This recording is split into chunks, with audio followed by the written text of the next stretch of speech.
iniciar realmente essa mensagem, queria relembrar os irmãos, tanto os irmãos da casa quanto os irmãos que estão chegando agora, que agora o nosso alimento diário, que é o nosso guia, a nossa palavra atual, nós compartilharemos as mensagens do alimento diário aos domingos. E essa reunião de sábado é para nós renovarmos as nossas forças, é para nós termos um encontro verdadeiro com Deus, e através desse encontro com Deus, nós também crescemos espiritualmente, crescemos humanamente, mas também sermos renovados, sermos encorajados. Amém? Amém? Amém. Então eu só queria relembrar os irmãos disso, e para os irmãos que não são daqui, que não estão aqui, os irmãos saberem disso. Amém? Amém. Então hoje nós teremos um novo encontro com Deus. Amém. Quem gostaria de ter sempre um encontro com Deus toda vez que pisar nesse lugar? Levanta a mão e fala amém. Então. Amém. Glória a Deus. Então é por isso que nós estamos aqui. Então eu vou fazer o seguinte, eu vou ler o texto base dessa mensagem, nós oramos e aí começamos. Tudo bem? Então, o texto base dessa mensagem de hoje é Tiago 5, do 13 até o 18. Tiago 5, do 13 ao 18. Eu vou ler na Nova Almeida atualizada, na versão NAA. Então, se puder projetar na versão NAA, tudo bem. Se não, eu leio aqui na minha versão e os irmãos vão acompanhando. Amém. Amém? Alguém de vocês está sofrendo? Faça oração. Alguém está alegre? Cante louvores. Alguém de vocês está doente? Chame os presbíteros da igreja e estes façam oração sobre ele, ungindo com óleo em nome do Senhor. E a oração da fé salvará o enfermo e o Senhor o levantará. E se houver cometido pecados, estes lhe serão perdoados.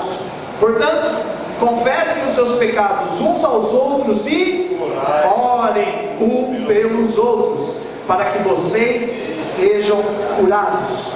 Muito pode, por sua eficácia, a súplica do justo.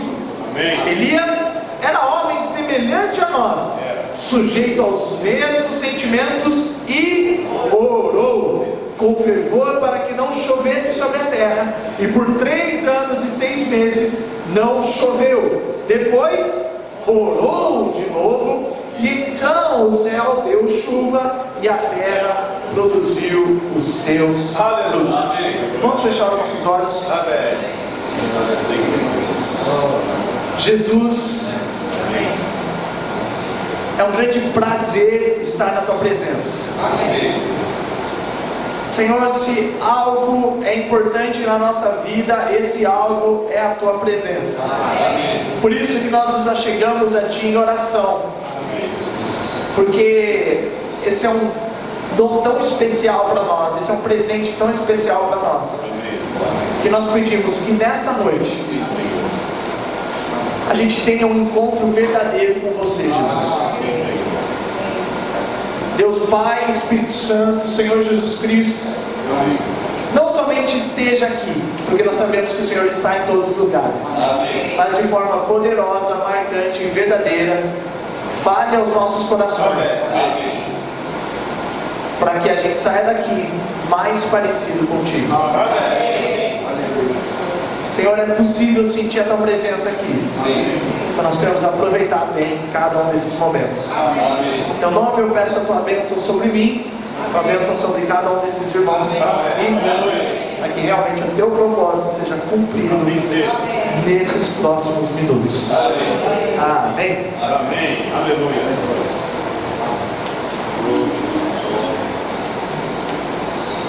Para eu não dizer uma referência que alguém não conhece, deixa eu fazer uma pergunta. Quem conhece aqui a história do Aladim? Aladim, da lâmpada. Quem conhece? Gente do céu, vocês ficaram na dúvida aqui. Não, só assim, Fizeram essa pergunta aí. Então, para quem nunca me ouviu falar isso, deixa eu só explicar. Eu ainda não tenho o dom de ler pensamentos. Deus não me deu isso. E eu espero que Ele nunca me dê. Tá bem? E eu acho que você também espera, não é? Então eu só preciso que você faça um sinal para eu saber se você conhece ou não, tudo bem? Quem aqui conhece a história do Aladim? Levanta sua mão, por favor. Ok. Eu quero contar uma versão alternativa.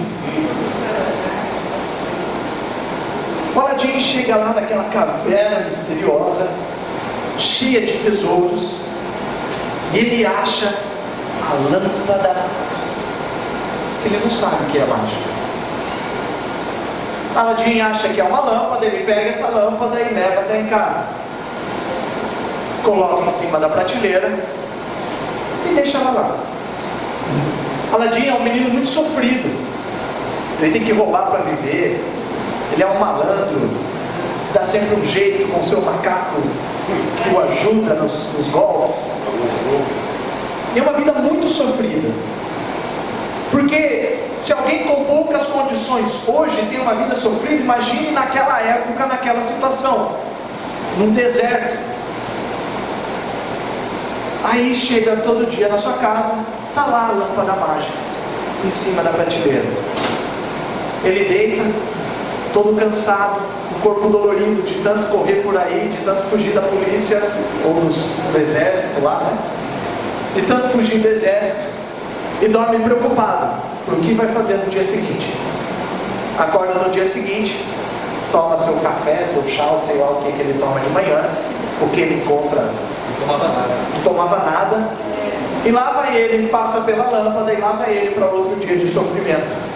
Passa o dia todo tentando dar um jeito, tentando arranjar alguma coisa para comer, volta para casa, passa pela lâmpada, deita todo cansado, com o corpo dolorido, pensando o que ele vai fazer no dia seguinte.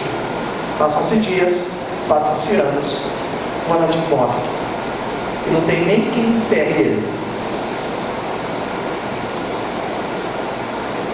Ouvindo essa versão alternativa da história, se você pudesse encontrar o Aladim depois que ele morreu, o que você falaria para ele? Me ajuda, vai. O que você falaria para ele? Hã? Meu Deus, por que você não esfregou a lâmpada? Do que você chamaria o Aladim por tal atitude? Qual é o nome que você daria ao Aladim por tal atitude? Burro, desleixado, não limpava nada. Não limpava nada. Vamos lembrar que Aladim era homem.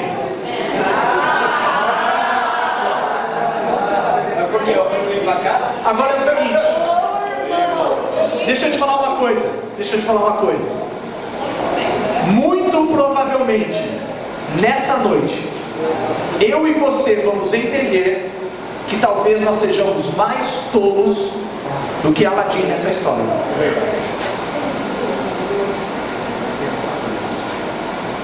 Se você acha que Aladim perdeu uma oportunidade de ter a sua vida transformada porque tem um gênio na lâmpada, eu quero dizer que muito provavelmente eu e você temos tido essa atitude absolutamente todos os dias. E que a luz do Senhor brilhe sobre nós. Amém. Para que a nossa vida possa mudar. Amém. Se eu tivesse que dividir o que eu vou dizer em 3 partes, eu dividiria em 3 perguntas: o que, por quê e como. Repita comigo então: o que, por quê e como. Ok? Então a primeira é o que. Do que nós estamos falando, do que eu estou falando aqui, o que seria essa lâmpada que está guardada em casa e que eu não uso? No texto base que nós lemos, tem algo que se repete. Alguém de vocês está sofrendo? Faça. Chame os presbíteros. Alguém está doente? Chame os presbíteros da igreja e estes façam. Versículo 15. E a oração. Não, pode ter certeza que você não vai errar. Você já entendeu a lógica, vai. E a oração salvará o enfermo. E se houver cometido tal, portanto, confessem os seus pecados uns aos outros e orem uns pelos outros. Muito pode por sua eficácia a súplica, ou seja, a oração do justo. Elias era homem semelhante a nós, sujeito aos mesmos sentimentos e orou. E a terra, e por 3 anos e 6 meses não choveu. Depois orou. Então, o que nós estamos tratando aqui? Oração.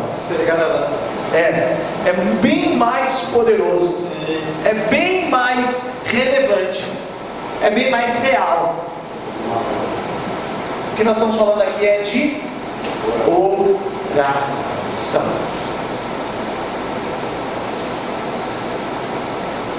Terminamos a primeira parte.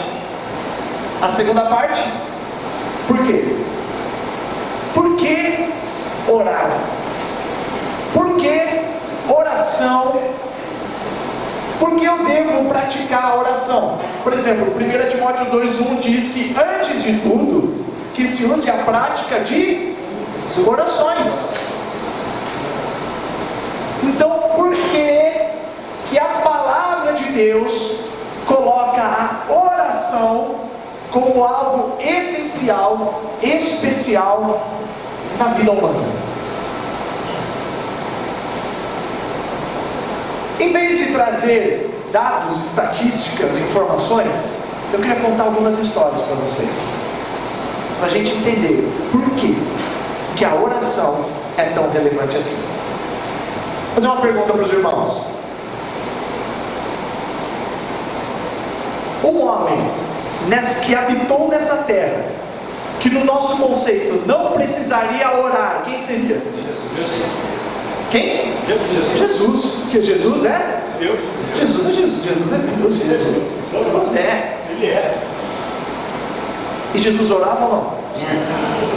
Pouco ou muito?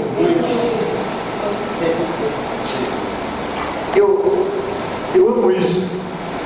Que lá em Lucas 11, versículo 1, os discípulos diz assim, vamos lá, vai. Lucas 11, 1.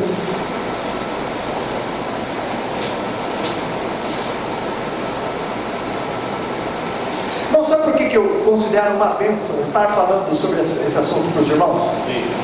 É porque me lembra que é tão importante. Amém. Porque é algo tão contra-intuitivo, é tão contra a nossa natureza. Porque se deixar, tem aquele ditado: se você quer algo bem feito, não é ordem. A nossa tendência natural é que quando a gente quer resolver alguma coisa, a gente faz. É completamente contra-intuitivo. Se você quer algo bem feito, ore. É contra a nossa ideia. Por quê? Porque tá, orei, e aí? Cadê? O que aconteceu? Não aconteceu nada. Entende? Lucas 11:1 diz assim. Então para mim é realmente uma bênção falar disso, porque é algo que racionalmente eu sei disso, mas na prática, como eu preciso me convencer mais disso? Jesus estava orando. Você tem 3 chances para adivinhar o que Jesus estava fazendo. Jesus estava orando em certo lugar, e quando terminou, um dos seus discípulos lhe pediu: Senhor, ensine-nos a orar. Eu te desafio a achar na Bíblia, achar nos Evangelhos alguma coisa assim: Jesus estava multiplicando pães, e os seus discípulos, quando terminou, os seus discípulos perguntaram: Jesus, ensina-nos a multiplicar pães. Eu te desafio a achar alguma coisa parecida com isso. Mas eu creio que os discípulos, num rompante de lucidez, assim, porque de vez em quando eles davam umas bancadas assim, né? Tipo nós, assim, né? Imagina nós, assim, de Jesus, o que seria? Aí, num clique de lucidez, algum deles foi Pedro. Será que foi Pedro? Lucas não contou quem foi, mas alguém falou, olha, ensina a gente a orar. E por que nesse momento eles falaram: Senhor, ensina-nos a orar? Porque se você for voltar na história de Jesus, os seus milagres, sempre antes de coisas maravilhosas que ele fazia, sabe o que ele estava fazendo? Imagina a situação. O rapaz entra numa salinha, sai da salinha, você não vê o que está acontecendo lá, ele sai da salinha e faz um negócio incrível. Aí passou um tempo, ele volta para a salinha, ele sai brilhando, feliz, e faz mais um milagre. Aí passa um tempo, ele vai na salinha de novo. O que você vai fazer?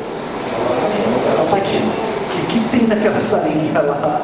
Meu Deus do céu, essa salinha é o que tem, é o que há. Eu preciso entrar na salinha. É o que acontecia. Jesus ia orar, para quem voltava, andava na água. Jesus ia orar, expulsava demônio e curava as pessoas. Aí depois Jesus ia orar, transfigurou, ficou brilhante, não sei o que, tal. Rapaz, Jesus, ensina a gente a orar. Amém. Não te ensinar a multiplicar pão, não. Porque se a gente orar, descobrir o segredo.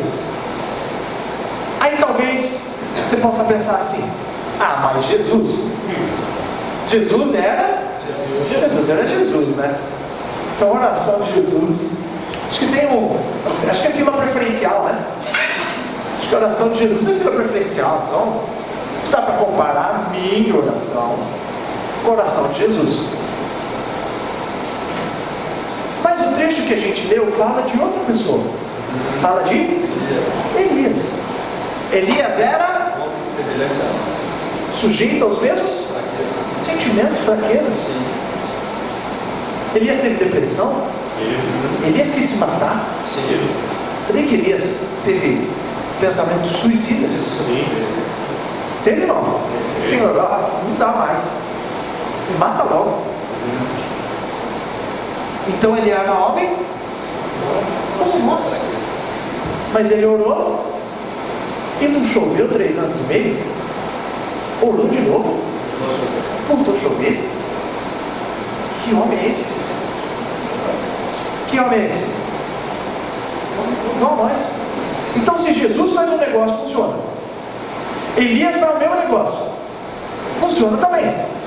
Então a questão não é quem faz, a questão é o que faz. E o que ele faz? Ora. Rapaz, eu vou até tentar achar a mensagem aqui que o Renato Ribeiro me mandou essa semana. Deixa eu achar aqui. É porque eu nem ia falar, mas eu lembrei isso aqui agora. Porque o que você sentiu na hora que nós chegamos a essa conclusão aqui? O que você pensou?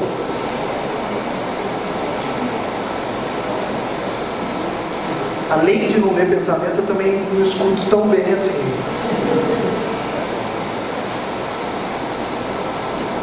Ó, tomara que não seja áudio, tá? Bom, é o seguinte: muitas vezes o óbvio é o mais difícil das pessoas enxergarem. Quando nós fizemos essa regra de 3 aqui, mas peraí, Elias fazia o negócio, funcionou. Jesus fazia o negócio, funcionou. Então não é quem faz, é o que ele faz. E o que ele faz? Não é óbvio. Mas muitas vezes na nossa vida, não sei você, mas esse óbvio é tão difícil de enxergar. Chega na hora do vamos ver, né, seu Jandir? Chega na hora do vamos ver, é mais fácil querer resolver. Não é verdade? Muito mais. É natural, é espontâneo.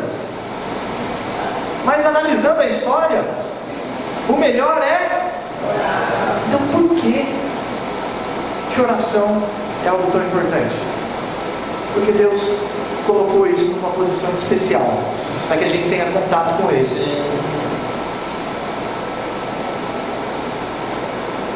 E por que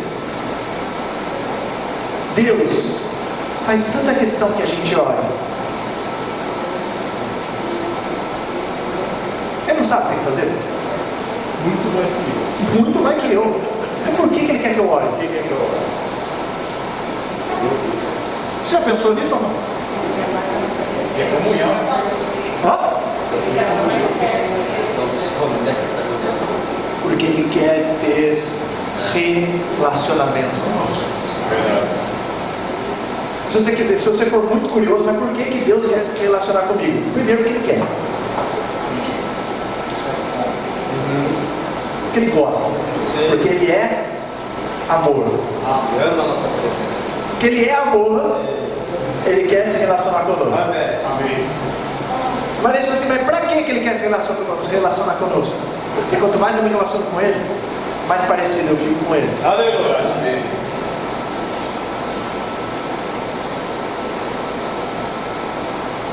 Certa vez alguém pergunta para Jesus: Jesus, qual é o grande mandamento na lei? E o que não falta na lei é mandamento. Vai escolher um. Jesus, de forma muito sábia, diz assim: amem o Senhor de todo o seu coração, de toda a sua alma, de toda a sua força, de todo o seu entendimento, e ame o seu próximo e outro semelhante a esse. Ame a seu próximo como a si mesmo. Ué, você respondeu bem. Nisso se resume toda a lei e os profetas. E aí talvez você pergunte, mas como é que eu faço para amar Deus acima de todas as coisas? Porque, por mais óbvio que seja, é algo que muitas vezes a gente não consegue. Então, Jesus, amém. Então, eu não lembro qual mensagem que estava sendo dada aqui, e alguém leu Mateus 7, 11. Mateus 7, 11 diz assim: Vocês que são maus. ora, se vocês que são maus, não, cadê? É esse? Então 13, vai, pode passar. 13. Pode escutar.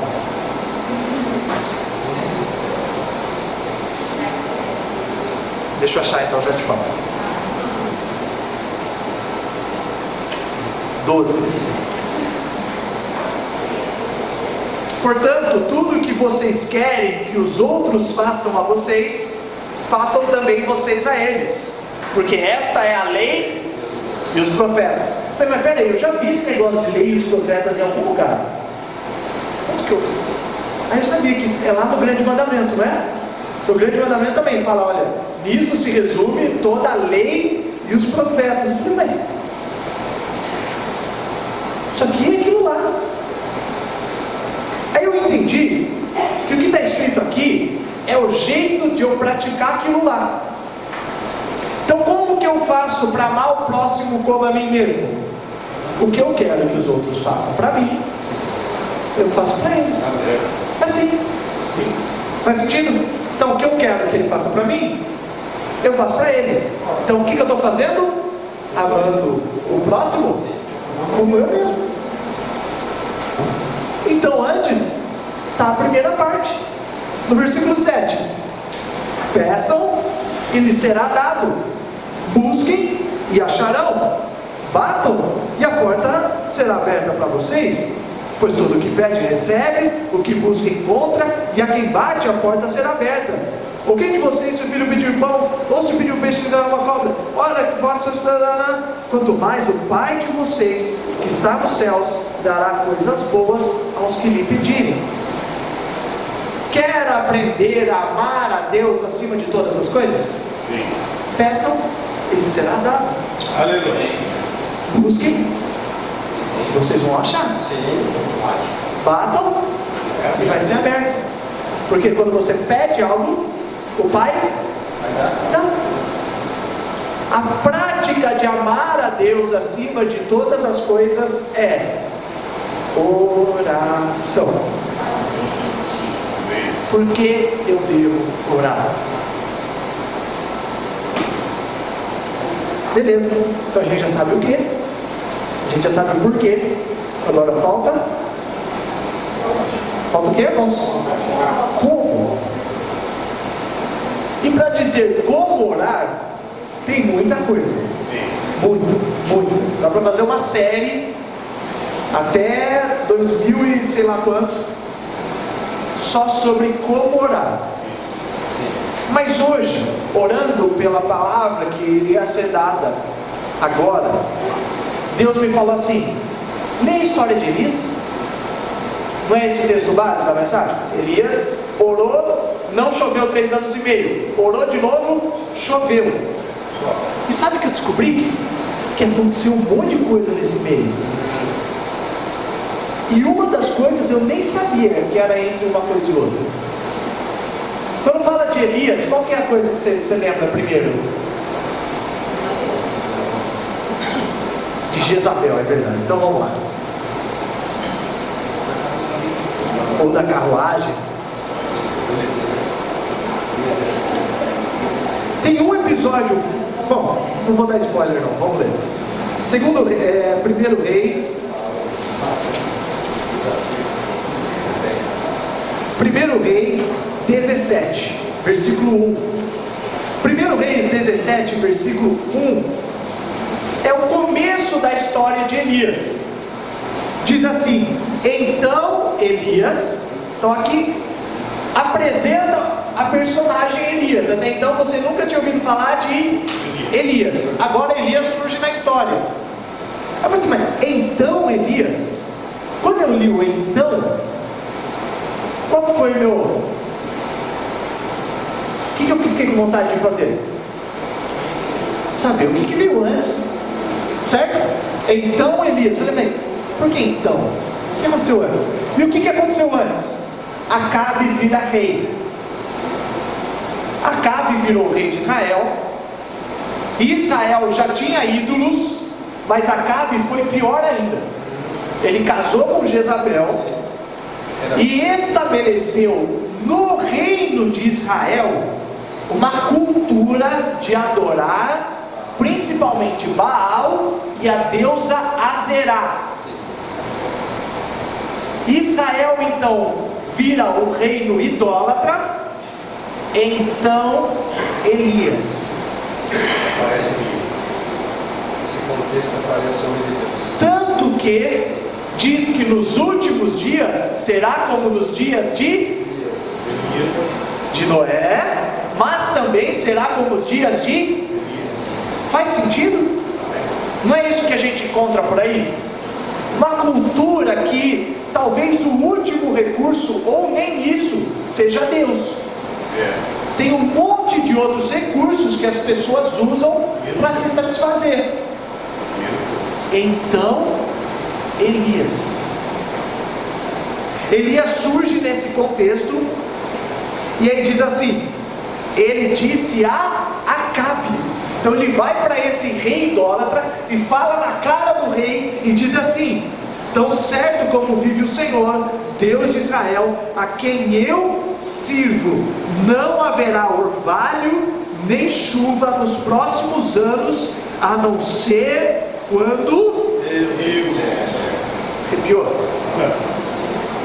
Imagina, Elias chega para o rei e fala o seguinte: não vai chover, nem ter orvalho, a não ser quando eu disser.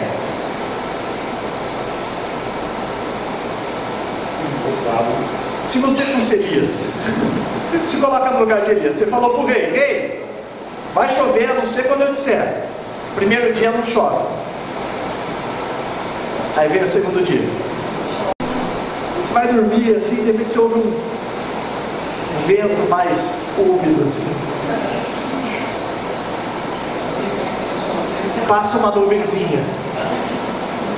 O que você faria se fosse Elias? Rapaz, Eu acho que Elias foi o primeiro, talvez, que orou sem cessar. 3 anos e meio. É ou é? O Senhor nunca tua promessas. Falei teu nome. Então a palavra do Senhor veio a Elias dizendo: saia daqui, vá para o leste e esconda-se junto ao ribeiro de Querite, nas imediações do Jordão. Você beberá a água do ribeiro, e eu ordenei aos corvos que sustentem a você naquele lugar. Elias, depois daquela palavra, foi isolado. Não só para se esconder, mas porque o papel dele naquele momento não era fazer. O papel dele naquele momento era orar. Por isso que Mateus diz: quando você orar, vá para o seu quarto, feche a porta. Então é Deus falando: Elias, vai para o seu quarto orar. Eu cuido de você e você ora. Aí vou contar a história para vocês. Elias começa a tomar do ribeiro, os corvos o sustentam até que o ribeiro seca, porque afinal das contas não está chovendo. Aí Deus fala assim: vai para Sarepta, vai para uma cidade que se chama Sarepta, e uma viúva vai sustentar você. Ele chega lá, uma viúva encontra ele e fala o seguinte: vai lá buscar água para mim. Ela falou: tá bom. Aí quando ela estava indo, falou assim: não, faz o seguinte também, faz um pão e me traz. Ela falou: rapaz, eu tenho um pouquinho de farinha, eu vim aqui colher a lenha porque eu vou fazer um pão para mim, para o meu filho, a gente vai comer e depois a gente tem um plano, a gente vai morrer. Esse é o meu plano. Eu vou comer o pão e até eu aguentar eu vivo, quando eu não aguentar mais eu morro. Não tenha medo, ele diz assim no versículo 13: não tenha medo, vá e faça o que você disse, mas primeiro faça um pãozinho com o que você tem e traga para mim, depois prepare para você e para o seu filho. Elias era homem como nós. Lembra disso? Elias era homem como nós. Pior que a viúva. Sim. Mas como que um homem como nós tem uma ousadia dessa? Você tem coragem? Mas ele era como nós. Porque assim diz... que assim diz o Senhor Deus de Israel. Disse para quem? Para quem que Deus disse? Deus disse para Elias. Assim diz o Senhor Deus de Israel. Então ele tinha a habilidade de ouvir a voz de Deus. Eu já sabia o que Deus ia fazer. Exatamente, a farinha da panela não acabará e o azeite do jarro não faltará até o dia em que o Senhor fizer chover sobre a terra. Sabe o que aconteceu? A farinha não acabou, o azeite não acabou, mas outra coisa aconteceu: o filho morreu. Sim. E a viúva chega para Elias e fala: Elias, você está de brincadeira, eu já ia morrer, você vem aqui, me salva, salva meu filho, e agora só ele morre.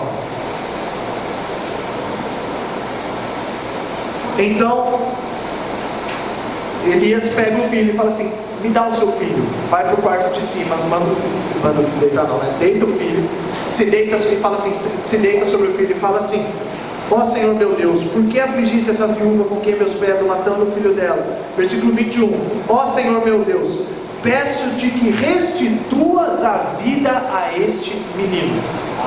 Elias era homem como nós. Ele orou para o Senhor restituir a vida do menino, e o que aconteceu? O menino voltou a viver.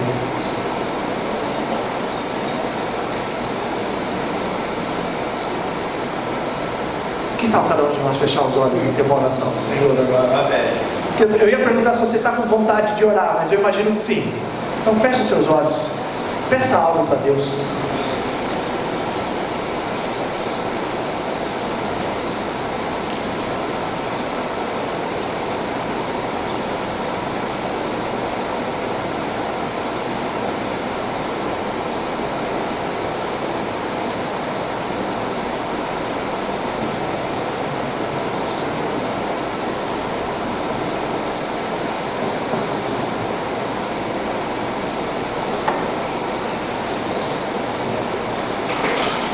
O menino vive, e no capítulo 18, Elias, depois do 3º ano, o Senhor fala para Elias: vá se apresentar a Acabe, porque farei cair chuva sobre a terra. No final das contas, ele se apresenta a Acabe e fala o seguinte: vai voltar a chover.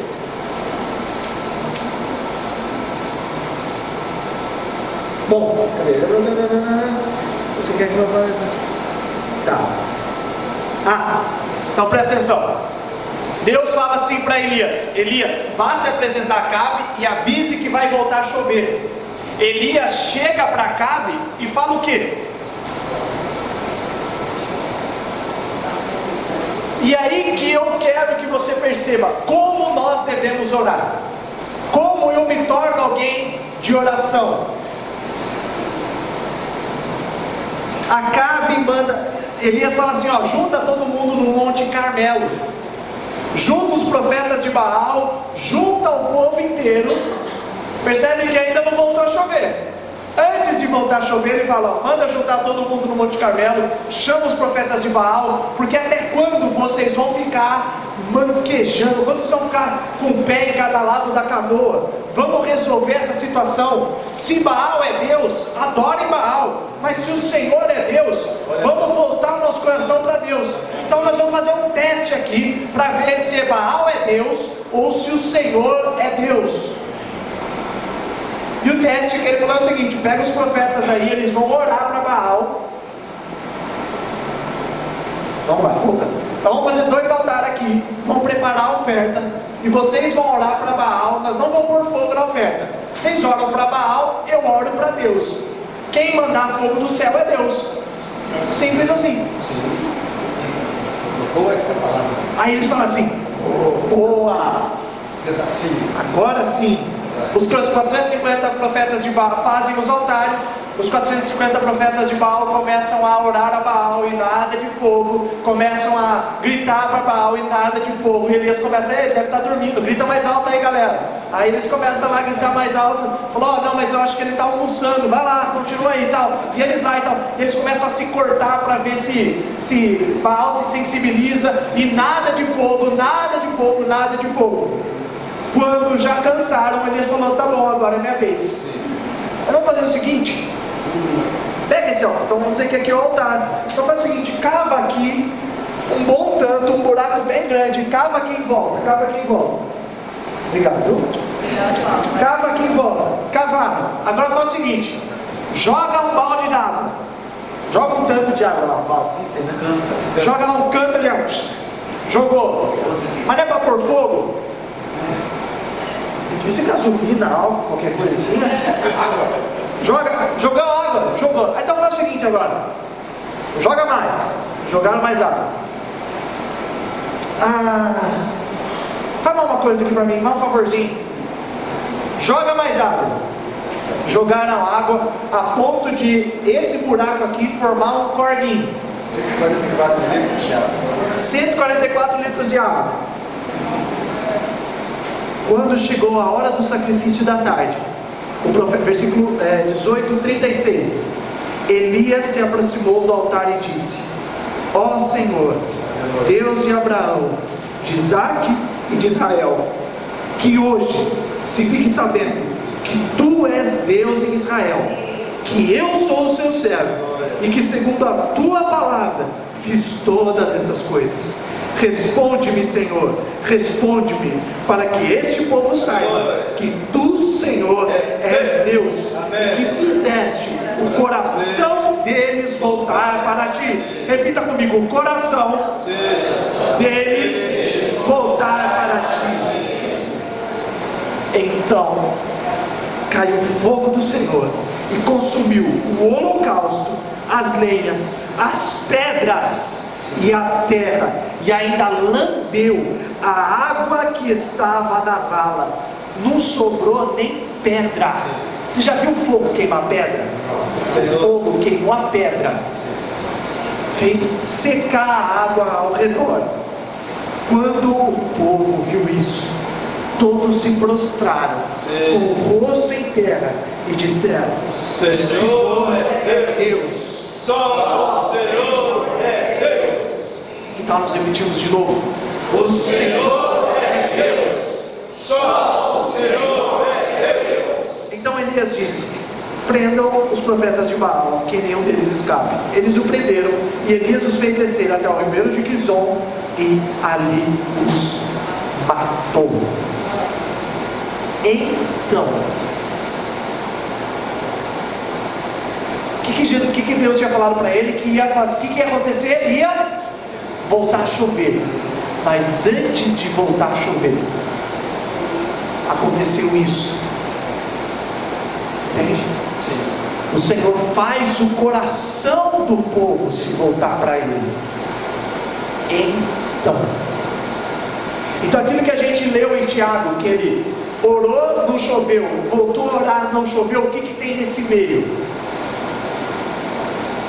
Arrependimento, conversão, voltar o coração para Deus. Aleluia. Quando o povo volta o coração para Deus, Elias disse a Acabe: suba, vá comer e beber, porque já se ouve o barulho de abundante chuva.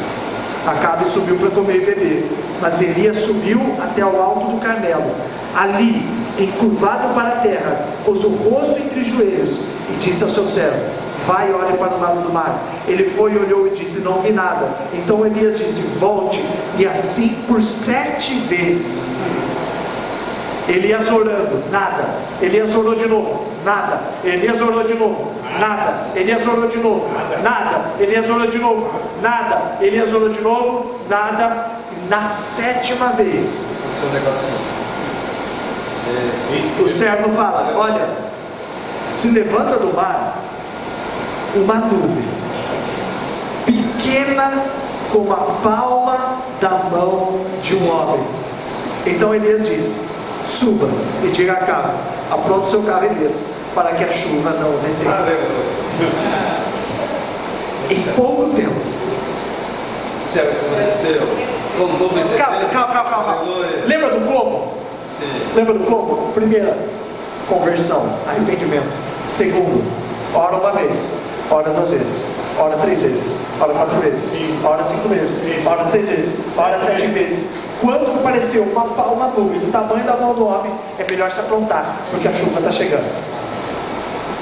Na história que o Senhor conta sobre a viúva, diz que ela insistia para o juiz para julgar, e nada. Quando de repente o juiz fala: resolve logo o problema dessa viúva aí. E aí Jesus fala assim: não é certo que Deus fará justiça depressa? Então é assim que acontece na nossa vida. Aleluia. A gente ora, não acontece nada. Ora, não acontece nada. Ora, não acontece nada.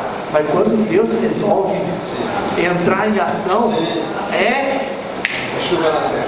rápido. É depressa. Aleluia. Em pouco tempo, o céu escureceu com nuvens e vento, e caiu grande chuva. Acabe subiu ao carro e foi para Jezreel.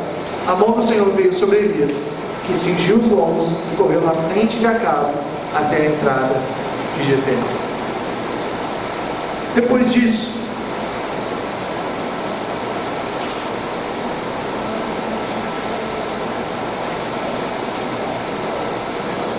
poucos capítulos depois, Elias passa o manto para Eliseu.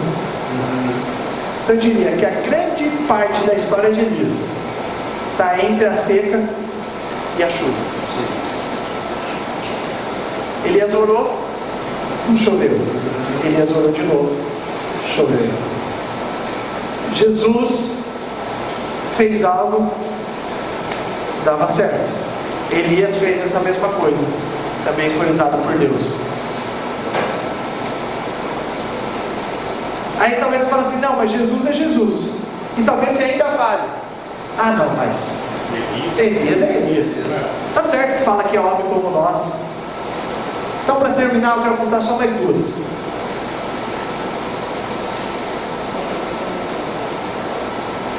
Eu já contei essa, para vocês, não vou contar de novo. Lá em Piracicaba, domingo de manhã, reunião do Partido do Pão. Os moleques chegam lá e falam: bora jogar bola? Vamos jogar bola, liga lá, marca lá e tal. E aí ligou, marcou, falou assim: não, mas tô achando que vai chover. Falei: não, pode marcar. Marca lá. E eu orei o seguinte, olha a oração, hein? Presta atenção.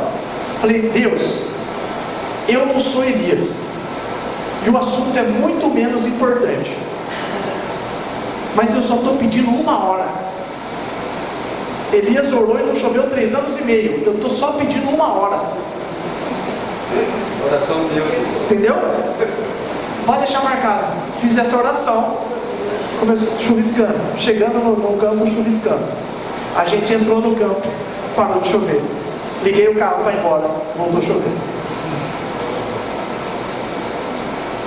Com essa experiência no coração, eu fazia parte de um grupo de WhatsApp de alguns jovens que queriam experiências com Deus, que queriam ter um semestre abençoado, além da só conferência e tal. E aí, num determinado momento, uma irmã lá de Brasília, fala assim, gente, orem aí, porque faz uns 130 dias que não chove em Brasília. Aí eu respondi, tá bom, você quer que chova quando? Aí você só via no grupo assim, meu Deus, que isso? Senhor Jesus, que? Então você pediu para orar para chover. Quero saber quando que você quer, ué. Não, pode ser amanhã. E tá bom. Então nós vamos orar para chover amanhã. Mas que hora você quer? Não, pode ser às 23 horas. Quando eu for dormir. Tá bom, mas que hora você vai dormir? Eu não vou dormir às 23 horas. Eu falei, tá bom, então vamos orar para chover às 23 horas. Eu creio que nosso ministério de oração não está tão afiado assim. Porque choveu antes das 23 horas. Depois de 130 dias. Voltou a chover em Brasília.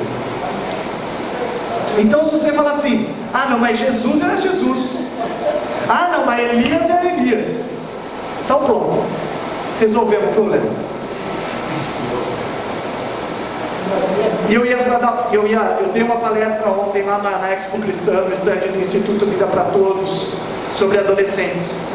Aí eu falei, não, mas eu quero dar um testemunho do que Deus pode fazer através de adolescentes. E aí eu lembrei que uma irmã tinha me contado no almoço uma história, eu pedi para ela me contar de novo. Vou resumir. Ela tinha se afastado do Senhor. Aí o filho dela chegou num determinado momento e falou assim, ó, quer vocês queiram, quer não queiram, eu vou começar a orar pela nossa família. Amém. Hoje essa família vive a vida da igreja, serve na igreja, e a frase que a mãe dela diz, eu falei quantos anos tem o menino? Não. O menino tinha 11 anos, quando ele falou isso. E a frase que a mãe dele me fala é o seguinte, eu não sei o que seria da família se não fosse as orações do Daniel. Jesus, Elias, eu e mais uma cambada e Daniel. Vamos colocar em pé? Vamos orar? Aleluia.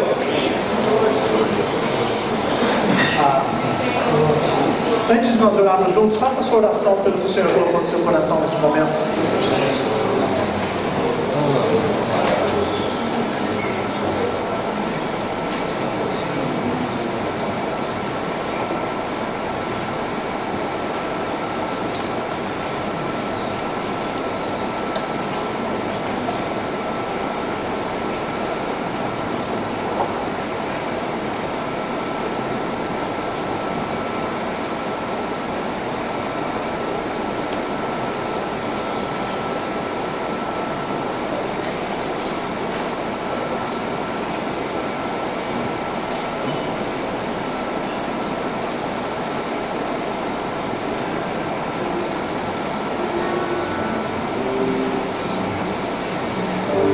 Antes de nós orarmos juntos, eu queria fazer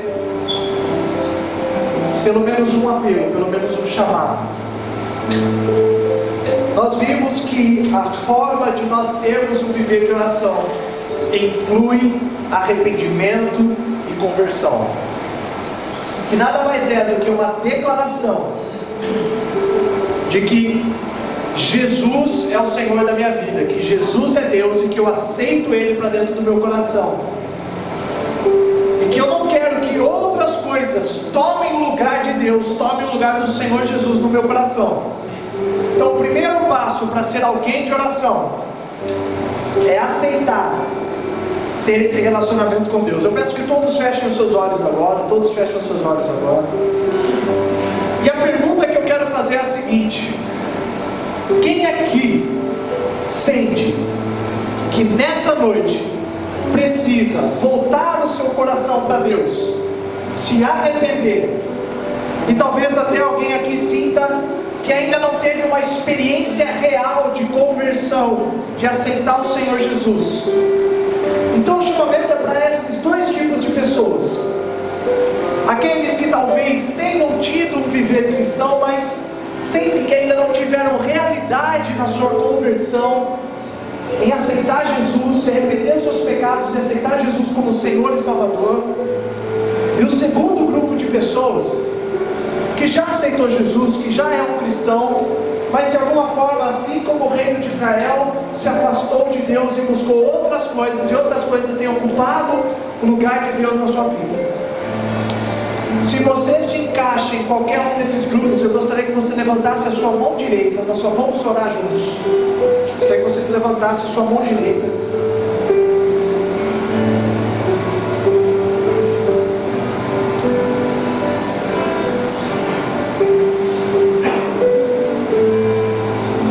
Então repita essa oração, por favor. Diga comigo: Senhor Jesus,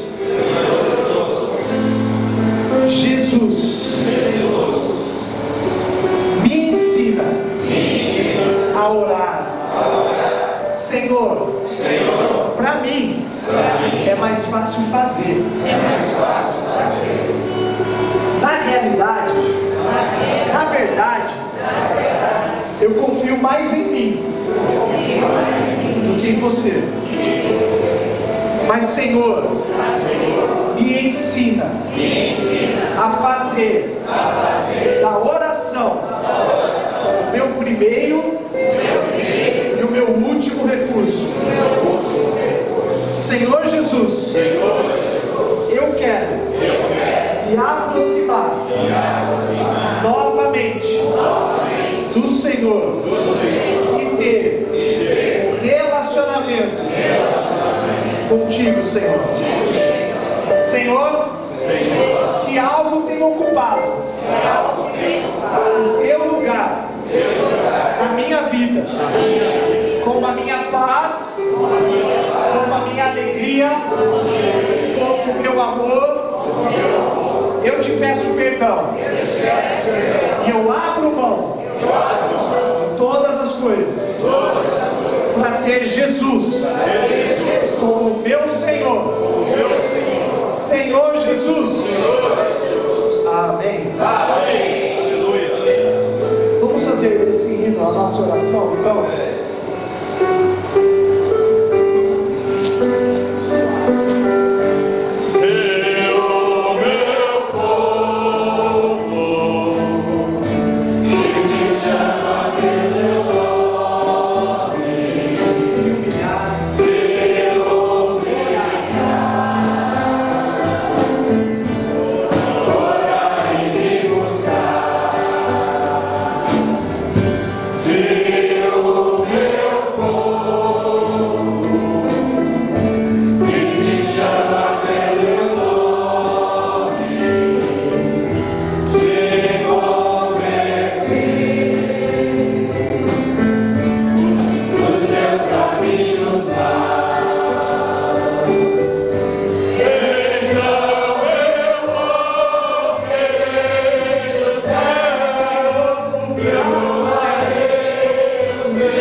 humilhar, se isolar.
mensagem nós compartilhamos baseado uma mensagem do irmão Miguel. E recentemente, esse irmão nos fez uma pergunta: quantas coisas na nossa vida Deus deixou de fazer por falta de oração?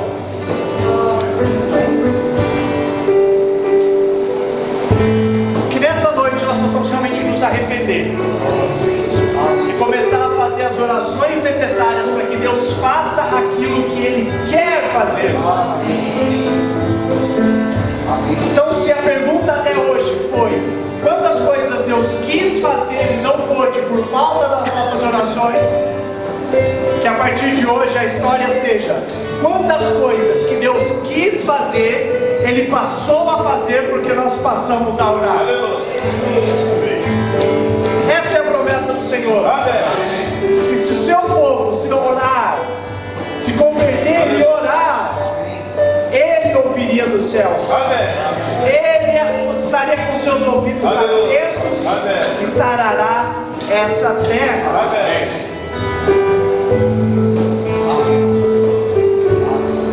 Que tal agora, diante do Senhor, você tomar uma decisão?